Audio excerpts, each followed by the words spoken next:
In 1520, while Europe was tearing itself apart, one city ruled the world, larger than Paris and London combined. Its sultan was called the Magnificent by the West, but his own people called him the Lawgiver. His empire stretched from Vienna to Baghdad, from the Crimea to North Africa. And at the heart of it all stood Istanbul, the throne of the world. This isn't about dates and names. Using AI and historical sources, I want you to feel what it was actually like to walk through the most powerful city on Earth. The goal isn't just to look at the past, it's to step into it, to walk the streets of a city that made European kings tremble. Approach Istanbul from the Sea of Marmara in the 1550s, and the view would stop you in your chest. Rising from the water, the dome of Hagia Sophia, minarets piercing the sky, the massive Theodosian walls built 1,000 years before the Ottomans arrived still standing guard, and dominating the highest point, Topkapi Palace. A city within a city. A Venetian ambassador described this silhouette as the most beautiful sight human eyes could behold. The population had swelled to nearly 500,000, larger than Paris, larger than London, a true megacity of the ancient world reborn under Ottoman rule. To understand Ottoman Istanbul, you must first enter Topkapi, pass through the imperial gate, the Baba Humayun, and you enter the first courtyard. This was public space. Janissaries drilled here. Petitioners waited for days hoping for an audience. The smell of horses and leather mixed with incense from the nearby palace kitchens. The second courtyard was different. Here, silence was the rule. Ambassadors from Venice, Persia, and the Habsburg Empire walked in hushed awe toward the divan, the council chamber where the fate of nations was decided. Above them, behind a golden grille, the Sultan himself sometimes listened, unseen, but the true mystery lay deeper. In the third courtyard and beyond, the Hurrem, over 1,000 people lived in this labyrinth of rooms and gardens. Not just the Sultan's wives and concubines, but the Valide Sultan, the Sultan's mother, often the most powerful woman in the empire. And in Suleiman's time, one woman rose higher than any before her. Hurrem Sultan. Born a slave, possibly from Ukraine, she became Suleiman's legal wife. An unprecedented act. She advised him on politics, wrote him poetry, and changed the course of Ottoman history. European diplomats called her Roxolana and watched her influence with fear. But no story of Istanbul is complete without the building that made emperors weep and conquerors pray. Hagia Sophia. For 1,000 years it was the greatest church in Christendom, the heart of the Byzantine Empire. When Mehmed the Conqueror took the city in 1453, he rode his horse inside and declared it a mosque. By Suleiman's time, Hagia Sophia had been Muslim for nearly a century. Minarets rose at its corners. The Christian mosaics were covered with plaster. The mihrab pointed toward Mecca, but the building itself remained. That impossible dome that seemed to hover without support. Byzantine engineering that Ottoman architects studied for generations. Sinan himself came here to learn before building the Suleymaniye. For Muslims, it was a symbol of conquest and faith. For the remaining Christians of the city, it was a wound that never healed. And for travelers from Europe, it was simply incomprehensible, a building from another age, claimed by a new civilization. Hagia Sophia embodies Istanbul itself, a city built on layers where every stone has been conquered, converted, and repurposed. If one man shaped the Istanbul we still see today, it was Mimar Sinan. Born Christian, recruited into the Janissary corps, he discovered his true gift, architecture. He would build over 300 structures across the empire, but his masterpiece stands on Istanbul's third hill, the Suleymaniye Mosque. 7 years to build.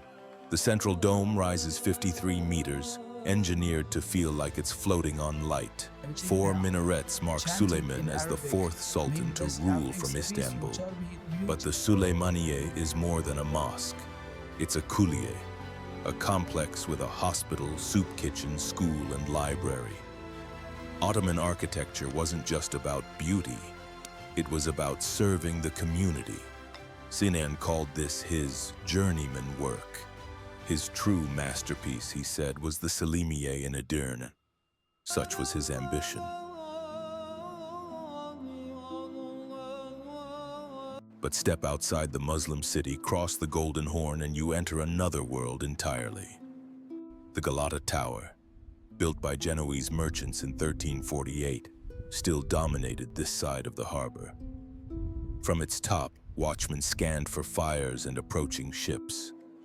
This was the foreign quarter. Venetian, Genoese, French, and Ragusan merchants lived and traded here. Different rules applied. Wine was sold openly. Churches stood alongside mosques. The Ottomans allowed this, encouraged it even. Foreign trade meant foreign gold. The empire needed Venetian glass, French cloth, and European firearms. In return, Europe needed Ottoman silk, spices, and access to the east. Walking through Galata in the 1550s, you might hear Italian, Greek, Armenian, Ladino, and Turkish all in one street. You might see a Venetian nobleman negotiating with a Jewish banker, while a Greek Orthodox priest hurried past. This was the Ottoman genius. Control without homogeneity. Let everyone keep their customs, as long as they paid their taxes and kept the peace. The Ottoman Empire didn't conquer 3 continents with poetry. It conquered them with the Janissaries. Christian boys from the Balkans taken through the Devshirme system. Converted to Islam, trained from childhood. No family ties, no loyalty except to the Sultan. Walk through the hippodrome and you might see them drilling. Perfect discipline. Muskets decades before most European armies had them. Their symbol was the kazan, the cooking pot. When they overturned those pots in protest, sultans trembled. By the 1550s, this was the most advanced military on earth. Their cannons had shattered Constantinople's walls. Their navy controlled the Mediterranean. European rulers called Suleiman the Grand Turk and prayed he wouldn't march further west. But what about ordinary people?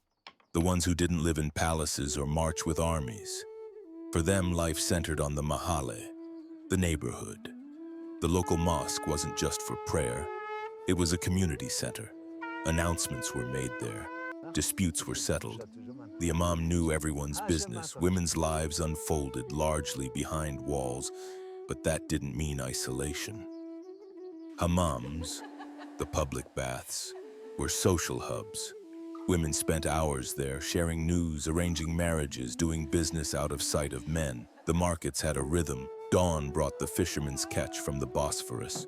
Midday meant bread fresh from the Hurrem. Evening brought the call to prayer and the closing of shops. Entertainment existed too. Shadow puppet shows, karagöz and hasavat mocked everyone from corrupt officials to nosy neighbors. Coffee houses were just appearing, brought from Yemen. Controversial at first, but soon essential. Men gathered there to talk, play backgammon, and debate. And food?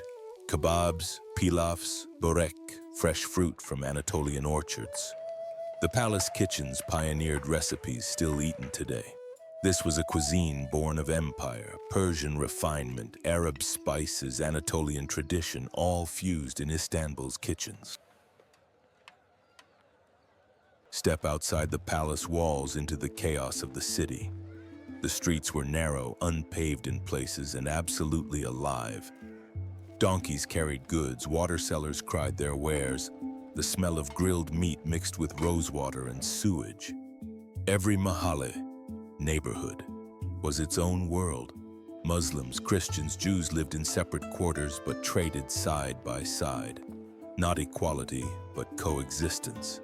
And at the heart of it all, the Kapalı Çarşı, the Grand Bazaar.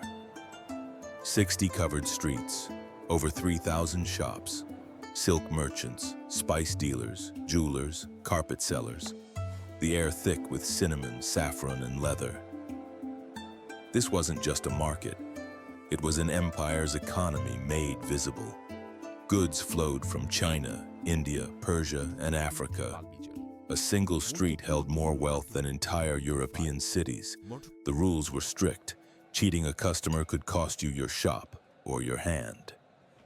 Now I want to bring you to present-day Istanbul, because that 16th century hasn't completely vanished. If you look carefully, you can still see its traces. The Suleymaniye still crowns the third hill. Sinan's dome still floating on light. The Grand Bazaar still hums with merchants, now selling to tourists instead of caravans, but the Labyrinth unchanged. Hagia Sophia still stands, its identity debated even today, and the silhouette, those minarets and domes against the evening sky, is almost exactly what a traveler in 1550 would have seen. Istanbul in the 1500s was not the declining empire of later centuries. It was confident, powerful, and magnificent. A city where East met West, where a slave could become an empress, and where one architect could reshape a skyline for 500 years. Walking these streets today, you walk where Suleiman walked, where Sinan calculated his domes, where merchants from Venice nervously negotiated with Ottoman officials. The names have changed, the empire is gone, but Istanbul remains what it has always been, the city where worlds collide. Which lost world should we walk through next? Ancient Rome at its peak? Tang Dynasty China? The Aztec capital before Cortez? Tell me in the comments, and I'll see you in the next video.